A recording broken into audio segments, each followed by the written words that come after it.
It's time for Breaking Bread with Papa. Hey, don't you know? Hey, it's also a show. Hey.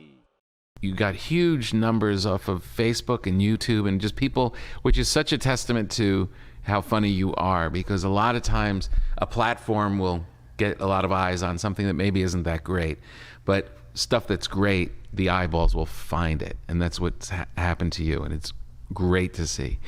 Thank you. And it really resonates because you are a little ahead of me, and when you talk about how mean your daughter was and all that kind of stuff, and that's what I'm currently going through. So I'm really looking forward to seeing what's up ahead.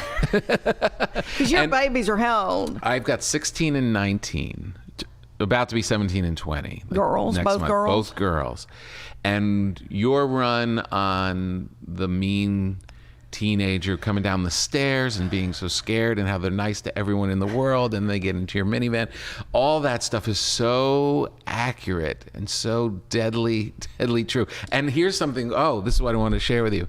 So I'm on tour now and I'm telling these jokes about what I'm going through with my daughters through the pandemic, and I literally talk about how my one daughter, and this all happened, my one daughter came in and said she could hear me breathing from the other room when she's trying to watch a movie. Yeah. And the other one said that she doesn't like the way I chew my granola. It's exactly your life. It's exactly your bit. You have the same thing. I know, and that's true. I know it's true. I know it's true because every single other thing that you talk about with your daughter, I'm like, this is when people come up to us after, and we're very similar, talking about family and stuff, and they come up like, you must be in my living room. Are you married to my husband? Are you, right? And I'm geeking out now in the same way because I'm like, I'm living your life. And I bet people relate to what you're saying, and I think people want to relate to something.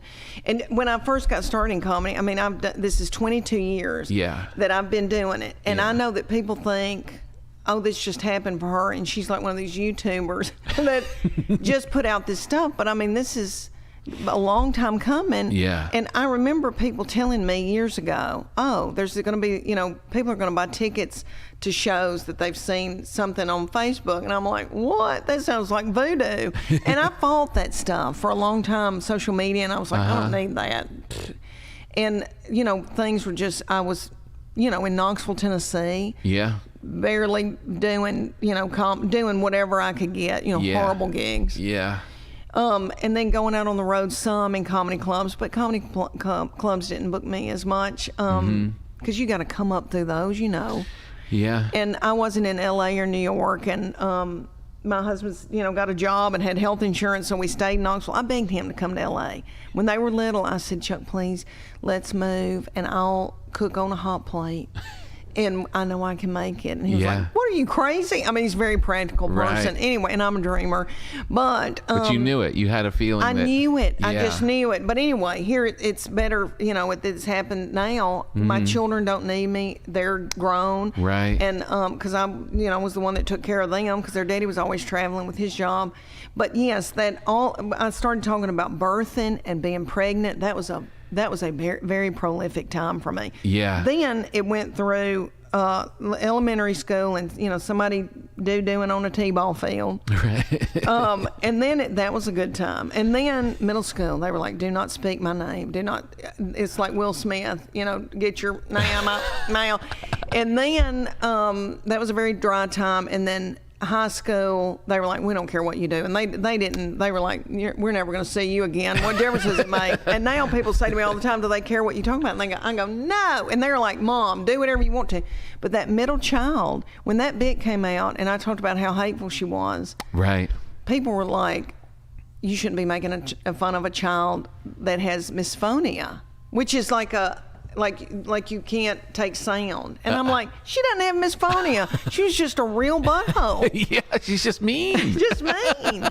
But let me give you this hope. Because if you've got one going through that, they will grow out of that. Now, it takes a long time. Yeah. But they will come back around and they'll end up your very best friend. Yeah. And you tell your wife that. Okay, she needs to hear it more than I do because she gets more of it.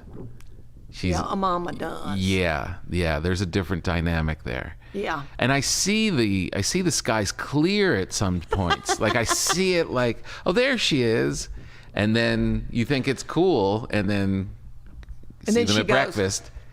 Yeah, like you're that. like, oh no, right? And mine still can do that. My girls can still do me that way, but it's when they're hormonal, and they don't Right. mean to. And I just don't answer the phone when I know that they're going to be a butthole. But they are the ones that check on me. I've heard from both of them 3 times today. Right. And girls tend to you, Tom. Yeah. So my boy is precious, and I'm in love with him, but he's got his own wife and baby. And so he Right. calls me, but not like my girls. Girls tend to their mom and dad. And And that's what his girl's doing. Well, with her with her people. yeah, her people. He doesn't cling to her people, but I have to share with her people. But they're Right. darling. But see, now I've got this grandbaby, and they're overwhelmed, and they both work full time. And my daughter-in-law is in MBA school at night and on the weekends. Oh, boy. And so they need us. They're so near I you? get they're 20 minutes, so I get that baby all the time. Oh, that's good. Oh, and just wait till you have. And I know you're a long way away from that, Tom, but it is so wonderful. Really? And people would say that to me. They go, "It's the best thing that ever happened to you," and I would, and I received that. I felt like I received it, but you don't know until it gets here. Why? Like Why is I would do. I got in an Uber about a month ago with a man, and where was I? It's one of my shows on my tour, and he said. We were talking about having grandbabies, and he said, "This sounds terrible, but if my grandson came to me and asked me to hide a body, I think I'd help him." And I go, I get it. There's something about a grandbaby. I just want him to have, like, I'm always looking for water toys now, a wheelbarrow. He's going to be 17 months old, and he likes to mow. He likes to be out in the yard. And so I'm just thinking, books about mowing, books about grass, books about frogs. I mean, and he is just so yummy.